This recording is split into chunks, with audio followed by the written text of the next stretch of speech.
और यही कह रहे हैं, हो ये न बिसय विराग भवन बसत चौथ पनो,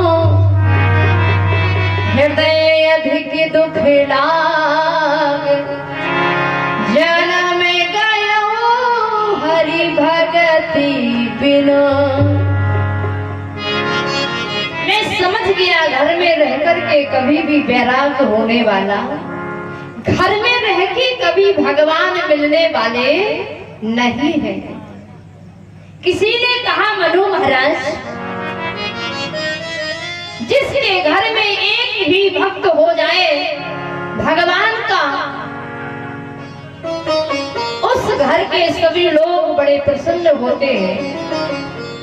और आपके परिवार में अगर देखा जाए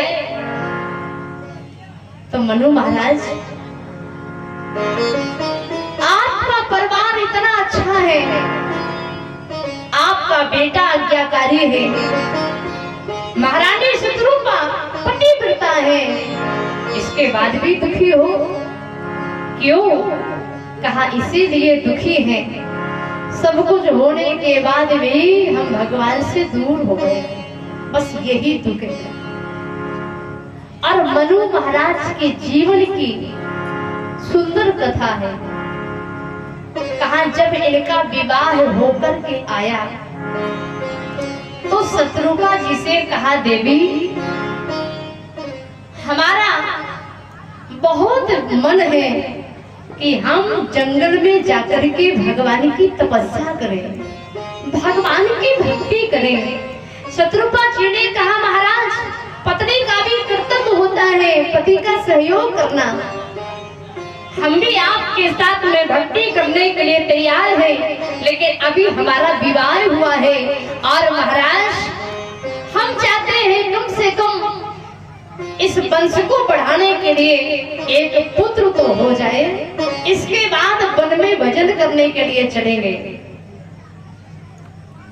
पुत्र भी हो गया तो मनु महाराज ने कहा, अब तो कोई समस्या नहीं है, अब वन में चलते भजन करेंगे। शत्रुपा जी ने कहा, महाराज पुत्र हो गया, लेकिन हम चाहते हैं एक बेटी और हो जाए। बेटी भी हो गई, अब तो कोई समस्या नहीं, अब चलते हैं वन में भजन करने के लिए। लेकिन शत्रुपा जी ने कहा, महाराज बेटा भी हो गया, बेटी भी हो गई, लेकिन इन बच्चों का पालन तो होना चाहिए, क्योंकि जो माता पिता बच्चों को अनाथ की तरह छोड़ करके चले जाते हैं, भगवान कहते हैं ऐसे व्यक्ति की भक्ति को भी मैं स्वीकार नहीं करता हूँ, इनको बड़ा हो जाना चाहिए।